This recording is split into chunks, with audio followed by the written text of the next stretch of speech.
Hello, welcome to Secure Talk, your trusted source of information on the latest threats, trends, tools, and technology related to cybersecurity and compliance. Hello, everybody. Welcome to Secure Talk. My name is Mark Schreiner, and I'll be your host for this episode of Secure Talk. Today, we're going to be talking to Samuel Hill, who is the Product Marketing Manager for Cyolo Security. Samuel specializes in critical device security and implementing resilient IT strategies. Sam's also worked with a variety of organizations in industries such as manufacturing, banking, and financial services, insurance, and oil and gas. And we're going to talk to Samuel about how you go about implementing a critical device security program and resilient IT strategies. But before we do that, we're going to say hi to Samuel. Samuel, how are you today? Hey, Mark, I'm doing well. Thank you for having me today. It's awesome to be here. My pleasure. Hey, I took a look at your LinkedIn profile, and are you in Seattle or are you in Bozeman? I live in Montana. Yeah, I Okay. grew up in Seattle, moved out here to Montana just recently, but we have officially survived our first winter. Now that it's spring and the snow is starting to melt, it's been pretty cool. So, yeah. So, do you have a preference for snow versus rain? Because Seattle, it's all about the rain, right? Yes, I prefer snow. Okay. I live 20 minutes from a skiing hill and get to take my kids and family up there. It's been a fun winter. Nice, nice. Yeah. In fact, it's funny because just this morning here, what's the date? What's the date today? March 23rd or 4th? What is it? It's the 24th. March 24th. Yeah. I looked out the window here and it was snowing, but Yeah. it quickly turned into rain. So as it does, you know. Right. Hey, I got to ask you. Before we jump into the security related topics. I looked at the show notes and it says you have a background in emergency room and an MA in strategic leadership. Okay, so let's talk about the emergency room experience first. What were you doing? Yeah, I was an emergency room tech for about 7.5 years. It's kind of my first adult job. And at one point I thought I wanted to go to medical school and be a trauma surgeon and really help save lives. And, God bless the women and men who work so hard in that profession. But I made the transition after, a while to the technology industry and moved on from there. But yeah, a lot of fun, very boring at times, really crazy, weird and scary at times. But the women and men who work on the front lines of healthcare just hold a real special place in my heart from that time of service for me. Well, good for you, man. I mean, I think that's got to be a tough job, and just dealing with people, helping people through that. That also just seeing it and dealing with it yourself. That's pretty impressive. You also have an MA in strategic leadership. What is strategic leadership?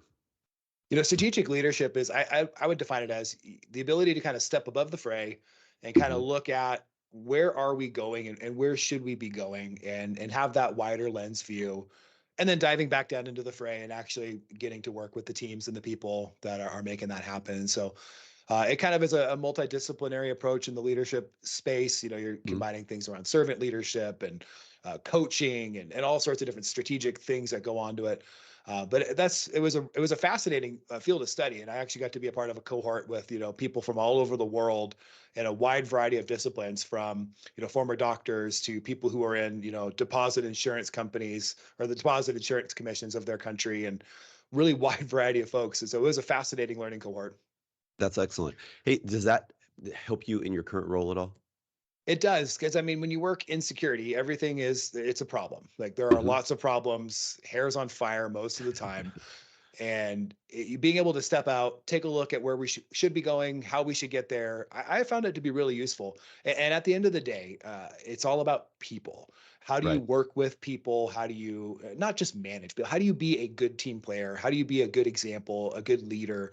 Those are the things that I think I really took from that thing, which I think are very applicable into the cybersecurity space. Well, and then how did you make the transition from, working in an emergency room environment for 7.5 years to a more technical area? I kind of felt this life change happen. I was a young man at the time. And so I felt this life change happening for my family. And so we ended up moving states back up to the Seattle area and, just kind of worked through the connections that I had. And I ended up getting a job, a more typical office job, because I just moved states and I needed a job. Mhm. And, from there kind of made those progressions and took some certification courses and met people and worked networks and got to know other folks. And soon enough found myself working for technology companies and to the role that I'm in today. So it wasn't I would say it was kind of a planned transition. I felt like, Yeah. my time in emergency medicine was done and I needed to try something new, but it was also one of those, as with most jobs in most industries, it is who you know and what you talk about and the relationships you build along the way. Yeah, I mean, we get a lot of listeners who are kind of mid-career Mhm. transitioning into cybersecurity, and I'm just curious if you don't mind sharing, what type Yeah. of courses you took, and were they online or were they on site, or talk a little bit about that. Yeah, absolutely. So you're going to laugh. The course that I took was actually a Cisco Sales Essentials course with the company Yeah. I worked for, a back office, which is, I mean, about as basic of a entry level thing. It's kind of just an overview of Cisco's architecture and structures. And so but I was able to say, hey, I have this certification and got to talk to some people that I knew that worked in the industry. And so, but to those listeners of yours who are kind of making that transition, middle of career, whatever it is, into the cybersecurity industry, first, I just want to say welcome.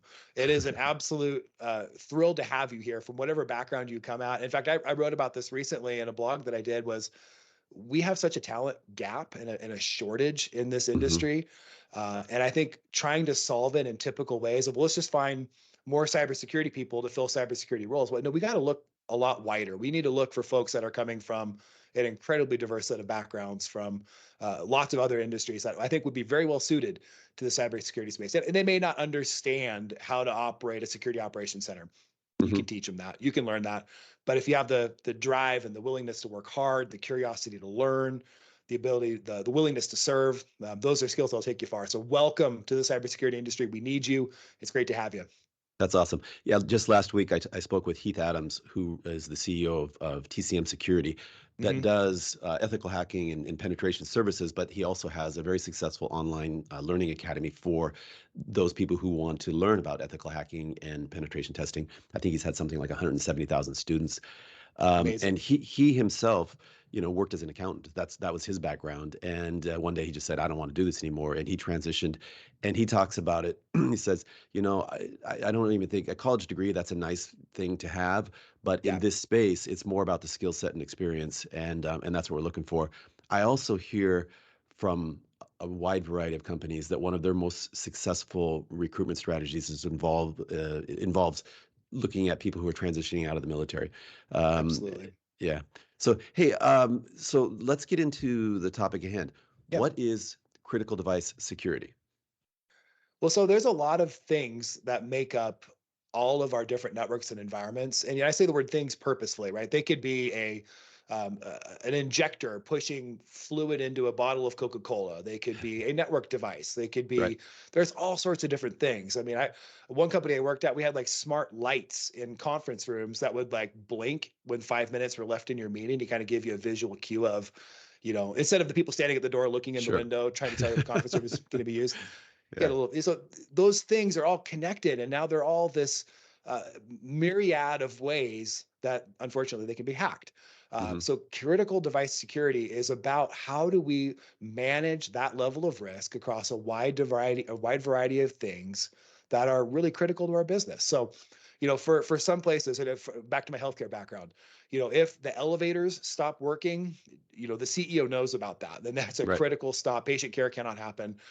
If medical devices are incorrectly delivering metered doses of medication, that's a critical thing. We are now affecting human life potentially. There's a lot of critical things that could go wrong. On a manufacturing plant, if something does not work properly, human life could also be at risk because we had heard a story of one company had just a giant spool of material that came loose on their manufacturing plant, 3,000 pounds of material all of a sudden rolling down the assembly line. um, you know, duck, get out of the way of Right. that one. That doesn't seem good. So these are critical devices, and any risk to those devices is something we have to manage. And cybersecurity is unfortunately one of the greatest risks that a lot of companies face today. Well, what's the process or heuristic for an organization to kind of go through and say, okay, this device, my toaster, is not critical, but the medical device over there in the corner is critical. I mean, what's the process for doing that in a large organization? I would imagine it's going to be, I'm sure there's a very specific linear process you could follow. However, it's going to be so different what you uncover. And I think having Hmm. that willingness to say, it's more about what we uncover. Hmm. Now, the way I would describe it is this, is what would the thing be that causes enormous damage to your business? Like if that thing stopped or if that thing broke or, what would cause the emergency meeting or, say it this way. If you're a security officer and you're sitting in a conference room with your team and you're planning something and it's just, kind of one of your regular run of the mill meetings and somebody walks in and says, hey, this happened. Yeah. And your response, if your response is everybody get out, get to work, fix that right now. This is That's critical. That's critical. that Okay. right. You can imagine what that is. So whatever those devices are, start there. That's Yeah. that's the stuff we start with. And then, if you get down to, you said toasters or smart refrigerators, a company I worked at, they had, they built a brand new building and all of a sudden they noticed outbound internet connections happening and like no one is in the office. Like no one has even occupied this building yet. What is it? It was the vending machine phoning home to this, supply website, basically saying, hey, I'm here, I'm alive, and I want to, update. So these devices, maybe that's not as critical, but it's still on your network. So you then go from there. So those devices that are going to be absolutely My essential. kids would be like, oh my God, the PlayStation's not working, man. Yeah, I set a rule on our Wi-Fi at home. The kids' devices turn off at a certain time, and it's predictable. They walk into the office, Dad, it's Come not on, working 5 more again. minutes, man. 5 more Yeah, minutes. exactly right. For them, that's their critical thing. We gotta keep that going. And then you look at it. So these devices are critical, right? This is keeping our business functioning. This is, how we make money. Or, I mean, in some cases, if it's a critical infrastructure, delivering clean water to a city, now we're talking about a whole other scale of magnitude, or a pipeline delivering natural gas or petroleum to the Eastern Seaboard, whatever that is. Those things are critical. And then you start looking, okay, well, what kind of controls can we put in place? For these critical devices, you might have, we got good controls. So then you can start moving to maybe the lower tier and say, these are critical because somebody could get in and then start moving around. That's kind of the heuristic I would follow in starting to identify the devices and Okay. looking at that. So you create an inventory and then you got to go through and decide what's critical, what's not critical. And, you might have a different way of doing that, but I think that you gave some really good examples. But what you also did is you talked about, a wide variety of devices. Okay. Okay.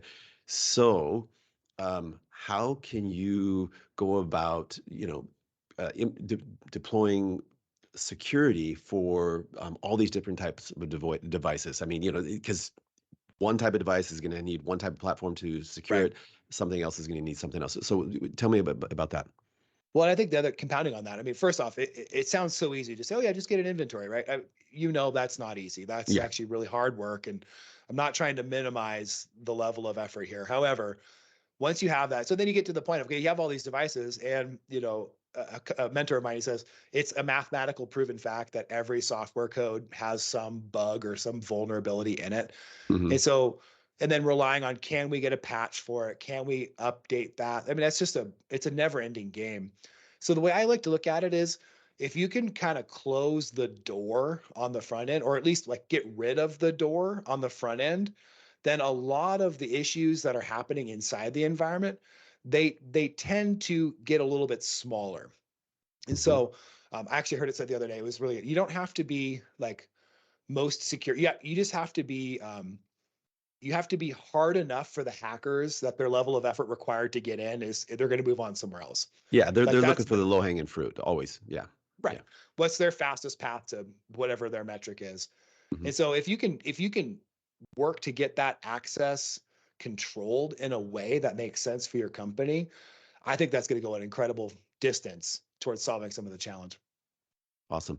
So, can you just talk a little bit about some, maybe provide some use cases of companies that you've helped in terms of Yeah. like going in and and what was their situation, the devices that they had, and then how did you secure them? Absolutely. So one of our large customers is it's a global manufacturer of packaged goods. Hmm. In fact, they make a cookie that you like to dunk in milk. Typically, it's got really delicious stuffing on the inside of it. And the machines that they use to manufacture those devices, they are made by certain companies that are really well known. Siemens, GE, Rockwell. I mean, you name these, Schneider. They're making these machines that are doing the work on the assembly line of making these cookies. Now, if that cookie assembly line shuts down for any reason, that is their like everything stops, business critical. We've got to keep cookies out to the people. So for them, the access of those the manufacturer's technicians who have to log in remotely to these devices to do either troubleshooting or maintenance or whatever, that was critical. That was a critical risk for them because they had no visibility to what was happening. They had no way of actually identifying and saying, "Oh, this is Samuel from this company, and he's logging into this device for this period of time to do this work, and then when that's over, he's out." And that was a tough challenge for them because they're sitting there saying, "We have no idea." And now these people are coming into this really critical and hopefully isolated area of our environment that's making cookies for the world, and we have no control over what's happening when they're there. So that's what we did. We worked with them to kind of put in kind of the controls in place. So from the access perspective, now we're able to identify specifically which user it is from that manufacturer. Then they're able to Mm. say what controls we're going to put in place. So what are you allowed to do while you're in our environment? Hmm. And not just like okay, you're in the environment, you can kind of go wherever, but also a pinpoint restriction on you're allowed to talk to this one thing. And Hmm. then also, while you're talking to that one thing, we're going to record that session. We're going to keep an audit trail of everything that's happening. And we're going to have a whole lot of detail about the work that's been done. And then when your work is finished, your access is going to be completely restricted and rescinded until the next time that it's needed. And so that was something that actually they told us this never happens, but IT and OT, they both like your solution. That never happens. So this is amazing that you can solve some of the challenges that they're having there. That's and roughly like the number of devices that were covered in the different types. I mean, thousands and thousands across the manufacturing lines for them Wow. all over the world. And if you think about it, so what happens, these devices are made by, Yokogawa or whomever. Hmm. A part of the sale of that device to the company is a service contract, which mandates remote connectivity into Hmm. the device, right? And so you're sitting there saying, I have to connect this person. I don't want to because it's probably very insecure to just allow a random person from another company that I Sure. don't want to trust. I don't have to do it. So it was a major, massive scale problem for them, and we were able to help put the right kind of the additional checks and balances in place so that they could feel a lot better about it. And cookies keep coming out to the world. That's critical. They keep the cookies flowing. I Come mean, on. we just got through the Girl Scout cookie season here, and it's just 2 weeks of terror every time I stop by the store because I have this bad habit of stopping by the local market Yep. and buying fresh veggies and probably some beverages almost on a daily basis. Yep. And I just try not to make eye contact. It's like because I bought a couple boxes, but I mean Yeah. what can I do? But and they're pretty persistent. They're pretty tenacious. They just like, Yeah. would you Yeah. like to buy something? I'm like, no.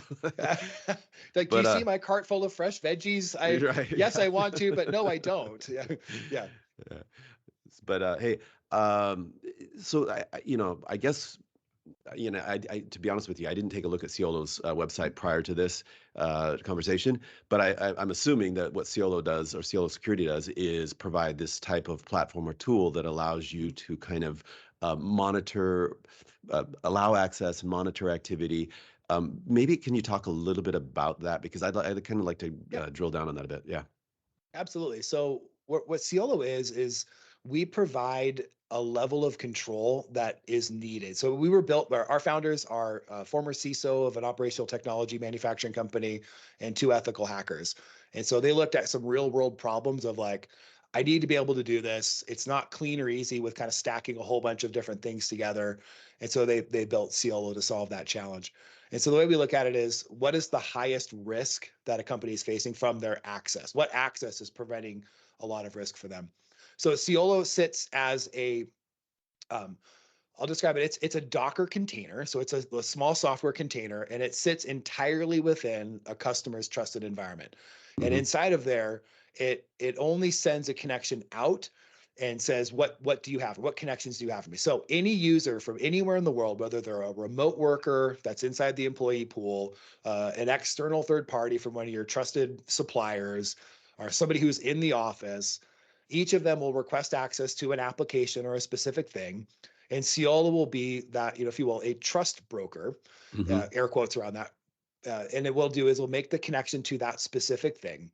Before it happens, though, we're going to validate that user entirely. We're going to say, who are you? And do whatever checks are necessary to confirm identity, including the multi-factor checks, the device health checks, all of these different things that happen. And then once they're logged in and verified, then they're going to see, what am I entitled to? What applications or services am I entitled to? Do I need to do my job?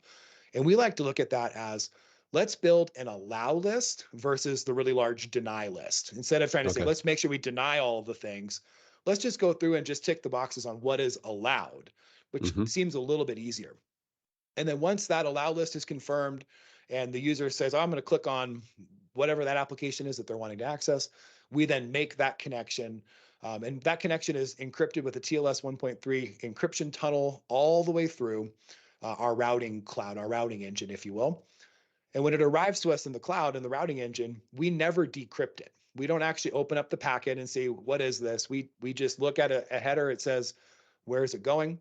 And then we deliver it to the nearest place within the customer's trusted boundary where it is then connected into whatever service it is. So it allows us to put a whole bunch of different steps and controls along the way that tend to help customers with some of these challenges they're facing.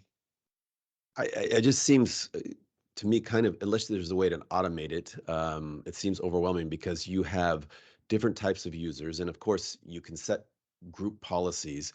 Right. But when you have multiple manufacturers and different users from those manufacturers, and then you have remote workers and so on and so forth, the complexity increases in terms of numbers. But then you throw that in with different types of devices, and you can do different things with different devices, Right. and that's where I would think the real complexity comes in. And so, how do you manage that? Well, it becomes a single place where you can say, what users do we have? And Hmm. we can work with, if you have, identity provider, if you're using, Active Directory or Azure AD or some external identity source, that's kind of your record of truth, we can absolutely tie into that. So we're getting that feed of who are the approved allowed users. And then what entitlements should those users have? If they belong to the sales group of users, then they're going to get, this list Right. of applications. If it's an external third party, a lot of times what'll happen is like you'll have that external third party that says, okay, now we need to add them as a user in our environment. We'll give them a generic, Schneider at mycompanyname.com. That's not a really healthy way to keep a good list of users. And so what Cyolo does is we can actually integrate with that. We can work with all the GPOs, we can work with SCIM, we can work with all the different stuff that's sending information back and forth between the identity providers. So you have a clean Hmm. identity source. And then on the back end, all the different devices and locations, that's all controlled by policy. That's all controlled by what and who is allowed to do that. And then not only that, if the CEO is trying to access the financial data on her iPhone from wherever she is, that's going to be a little different level of access with a few more controls, maybe not as many, but and if she was in the office, and different settings that you can put in place there. So Cielo actually takes a whole bunch of disparate tools and brings them kind of together into a single place where it makes it actually a lot easier for administrators to manage that challenge that you described. Awesome. So I'm assuming you have some competitors, and Yep. I've probably spoken to some of them in the past. What would you say is your key differentiator? So Gartner would label us a zero trust network access product. People can use their own judgment on what Gartner's opinions are, and Hmm. they're usually, I think, 70% of the way there. So yes, we can do the ZTNA stuff that you would expect. We have the global points of presence. We do all of the different connections and routings and things that you would expect for remote workers and VPN elimination and all that kind of stuff.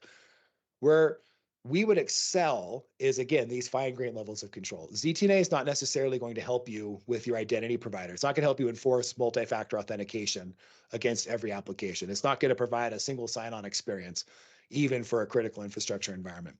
And in fact, most ZTNAs, like if you talk to an operational technologist, somebody who's running that assembly line making cookies, there's not a chance they're using a typical IT ZTNA.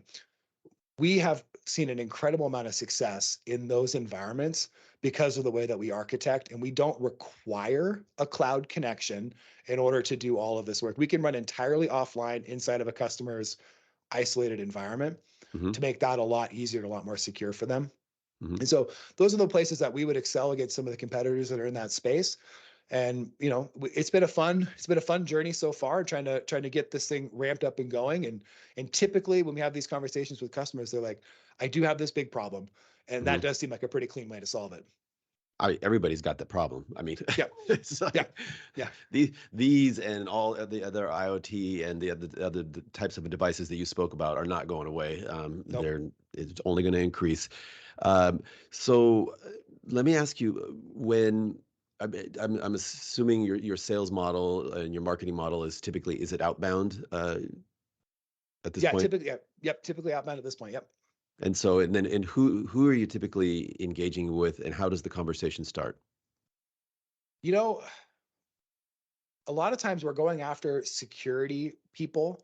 Hmm. So obviously every cybersecurity startup wants to go after the chief information security officer. We all want to talk to that person. Yeah. And I pity their inbox, and I pity their LinkedIn direct message inbox. It's got to be insane. But we typically find that they're the ones that are most acutely aware of this challenge. And if you talk to, SOC admin or a security engineer, whatever level security engineer they are, they're typically heads down, they're solving problems, they're getting work done, and they've got enough work to get done. But so the folks that are looking at it and saying, I can recognize this as a big problem. So we've seen that traction at the executive level in security leadership, but we've also seen the traction in, and there's kind of these interesting roles that are being created, especially in operational technology, where there's like this hybrid cybersecurity slash operational technology engineering person.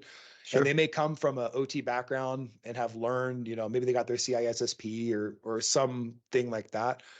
Those roles are fascinating because they see both sides of the equation, Yep. and they very quickly cut to the chase. Like, oh, this makes sense. This helps. Yeah, no, it's I think that traditional cybersecurity role it has to kind of evolve when you're talking about some of these critical devices you're talking about, because it doesn't really sit in the purvey of the IT departments per Right. se, you know. So you've worked across several different industries, yeah, manufacturing, banking, financial services, insurance, oil and gas, to name Yep. some. Are there any nuanced differences between those industries that you can talk about? Yeah, absolutely. I think if you're in oil, and obviously it depends on what kind of oil and gas company, what kind of energy generation company you are, where you fit in the whole stream of things, right? But it's also, at the end of the day, it's still machines and devices that are moving things along and have really risky connections. In the banking industry, it's highly regulated. There's a lot of different things that are happening in there. But I would say that the nuances come down to the types of users and the Hmm. types of connections that they're wanting to make. And that's where the nuance. I mean, at the end of the day, it's users connecting to something for information or work. That's pretty standard, but it's the types of users, the level of structure, the level of security that the user should have. Hmm. In insurance, right? You have an enrolled agent who's got all sorts of certifications to be able to sell, life or health or whatever type of insurance that they're selling. But then that person employs, junior agents or administrators or other folks that their certification levels do not entitle them to the same level of access or information. And so you have this stratification that it needs to be accounted for. And so I would say that's where the nuances really come in. And then on the other side is, what is the information being held? And insurance has got PII, banking has got obviously financial data that's highly important. And then you get into the types of information coming off of a pump in an oil field. Hmm. Again, the level of information, the stratification there, those are where the nuances come from. Well, and what part of the reason I asked that is, my earlier question is about your outreach to these organizations and who do Yeah, you talk to, and I'm curious like how you start the conversation, because I would think with different industries, like you said, the scenarios are slightly different, and so you might want to speak their language, right? correct. Talk about things that are of direct concern for their specific industry, but maybe you can just talk a little bit about when you're talking to, and you can pick whatever industry, Sure. what are the things that you're saying and are asking them, and then and what are the things that your prospective customers are asking you about deploying something like this? Yeah, a lot of the times we start the conversation at that place of, hey, look, we know every one of us is facing this challenge. You have users that you have to connect, but you don't have enough control over their connection. And it's a risky nightmare. It's just a reality. Hmm. And a lot of times, we find that, human beings, we like to feel autonomous. We like to feel that we have control, that we are agents of change and the masters of our own story, which is generally true. And unfortunately, cybersecurity, sometimes you don't feel like that. It's just stuff happens. And so that's where we start our conversations of saying, what is this scenario for you? Again, that it could cause enormous damage to your business. And let's talk about that. Let's figure that out. Let's drill into that. And then let's show you how we can help you with the controls that you would need to secure that or to enable that. And then typically, it gets into a fairly technical conversation pretty quickly, which is a good thing and a bad thing at the same time, just from a pure marketing perspective. It's Hmm. a good thing because now we're actually talking about the specifics of how we can help solve that problem. Hmm. But it's a bad thing because then all of a sudden they start realizing this is a really big problem, and I want to expand the scope a lot bigger to try and solve everything. No, let's start at the biggest problem first. Let's solve that, and then let's keep working on down the line. Okay, and that leads into my next question because from what I understand, Cyolo Security's platform is uh, primarily concerned about access and access rights and monitoring what people do when they do have access. But another part of that equation when it comes to device security is patch management, Mhm. vulnerability awareness. Uh, how do you work alongside that, or is that part of Cyolo's platform? Yeah, that would not be a part of our core competency. That would be Hmm. something that we would rely on, whatever VM tool that you have or discovery tool. There are a lot of great discovery tools, even for the OT space, that you can run to help identify the devices that are there, and Hmm. then start getting reportings on known vulnerabilities, emerging threats, and that kind of thing. We would work with and integrate with all of that, and that's 100% critical. And that is in no way to take away from absolutely do that. Yeah. It's a lot easier to manage. No, I'm sorry, wrong word. Yeah. It is different to manage vulnerabilities in an IT space. Sure. If you've got a server farm, cool, just move your loads around a little bit and patch and do all that stuff. But in a process manufacturing environment, like managing a vulnerability there is nearly impossible. So it comes down to how do we isolate, segment, and restrict. That becomes of a more critical nature than necessarily vulnerability management, in my opinion. And so that's where Cyolo comes in of saying, absolutely, let's make sure we keep this environment isolated and hidden and restricted so that these known vulnerabilities that you're not going to get downtime to patch for another 5 years. If that manufacturer even releases a patch, we can keep that a lot more secure. Okay, so if I'm understanding correctly, the reason it's difficult to do the vulnerability tracking and patch management is because you have just such a wide variety of devices and in very niche areas. Is that the rationale there? Yeah, I would say like it's hard to manage vulnerabilities, especially in like a critical infrastructure. If it's in a hospital, you have medical devices and a whatever the vertical is. It's hard to manage vulnerabilities there because keeping an accurate inventory of the devices that you have is difficult. And Yeah. then, so once you solve that, you get accurate inventory. Now you can start looking at what vulnerabilities are out there. I mean, the vulnerability databases are well publicized. Like Mhm. if you have a device, you can track. Then there are tools out there that will do that, that will discover and that will also track vulnerabilities against the discovered devices. The challenge comes in, it's one thing to know you have a vulnerability, and it's something else entirely to be able to patch and fix that vulnerability. Those are two very separate conversations. um, Patching and fixing requires one, that there be a patch and a fix, that the Mhm. software manufacturer actually writes new code to fix that thing, and then two, you have the opportunity to apply the new code to fix the thing. Those are both very difficult conversations, especially in 24/7 uptime environments that getting any downtime is at a premium. So that's where I want to shift the conversation in a lot of ways of, okay, yes, that's absolutely important. We should not stop that. However, what can we do right now today without having to wait for a patch to make our environment significantly more secure? That's the conversation I think needs to happen. Which is protecting access or Correct. controlling access, right? Okay, Right. makes a lot of sense. So let me ask you this. Let's go back to the more general. And if you were to give, one, two pieces of advice to somebody whose job it is to protect critical infrastructure or critical devices, what are the one or two, three things that you would say this should be at the very top of your list? Well, the first thing I would say, this I wouldn't include this in my top three pieces of advice professional, but the first one I would say is make sure you're taking care of yourself. Like get some rest, go on vacation if you can, spend time with loved ones, do something that you find enjoyable in life, because you're working incredibly hard, and it is very appreciated, and you're doing work that we all absolutely need. The second piece is I would absolutely start with, get a very definitive list of assets that are in your environment, so that you can start. We started our conversation with, how do you start sorting what devices are critical, what devices are kind of fit there. Get that list together, start prioritizing that work, because if you don't know it's there, you have a hard time enforcing controls against it. The second thing I would say is that you have to explore how this model of getting access right and controlling access. First step there would be, kick out anyone who just left a jump box in your environment to make it easier for them to remote into their system. Oh, I just wanted to pull a couple of pieces of data off the device, and they won't mind. You got to get rid of those people, and put a good methodology about how we're going to allow access. And then the third thing I would say is, tightly aligned to your business. Make sure that you understand why the business is wanting these connections, or Mhm. what's happening, on down the line, so that you can sit there and kind of be involved in that process. Like, hey, I know you want this, and this is really important to us. So how can I help make that happen?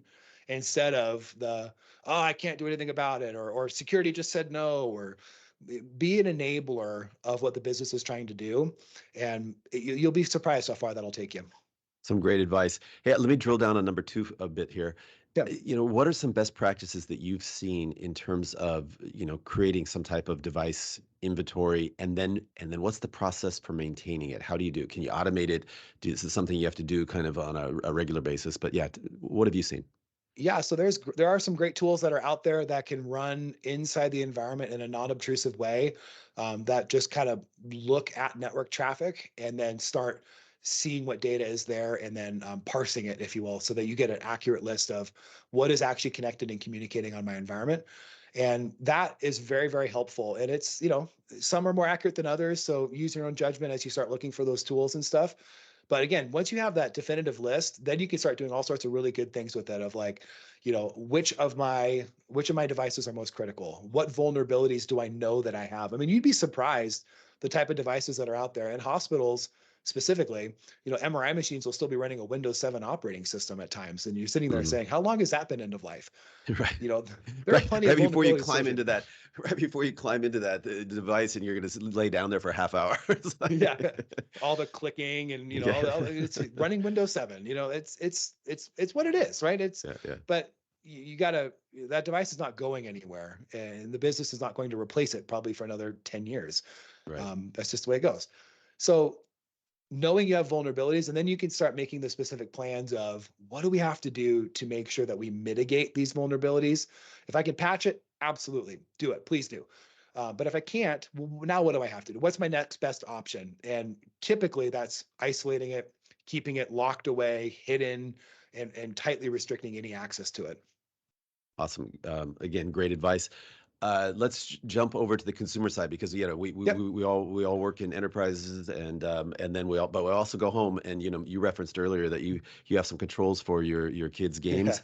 Um, as a parent, what would you be concerned with, or what advice would you give in terms of protecting your children's security posture?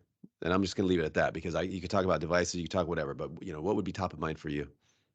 You know, uh, that's a good point. A great question. It can go a ton of different directions. I think the way I'd like to answer that question is, and obviously there are many, many things as parents that we want to shield our children from. But as they get older, there are just many things that it's not as feasible to. So I would say the best cybersecurity advice you can give your kids is to know what's real, Hmm. and what's fake. So if they know what real is, if they understand what real relationship and what real connection and what real fun, all these things, like, spoil them for real things, and the phony won't seem as enticing. There's just a ton. I have daughters, I have sons. It's a scary world on the internet, as we all know. And so Yeah. I think that's my job as their dad, is to spoil them in a way so they get to have a great experience. And so if something challenging does arise, or if they're on their favorite game that happens to be connected to the internet and somebody wants to chat them, they say, Dad, this person tried to talk to me. I want to have that connection with them where they get to have that conversation. Paralleling to the cybersecurity space, I think sometimes we make users bad guys and say, oh, they're not smart. They don't understand. They clicked on a phishing email link. And well, the phishing email links are getting really good. And these people also have deadlines and high priority projects and hard work in front of them. They're just trying to get their jobs done. And, Yeah. um, Yeah. And they you get know, an email from somebody that says, "Hey, this job profile is, we're looking for somebody just like you," or yeah, and here's the PDF with the description, or oh, hey man, why haven't you paid this invoice? Oh, okay. It's yeah, like, oh, exactly. yeah, Yeah. so yeah, Their we're hair's all on we're all fire too. We're all yeah, human. And so exactly. that's the advice I would say, like from the individual side is stay connected. Stay connected to those users, to your kids, to those people that you care about.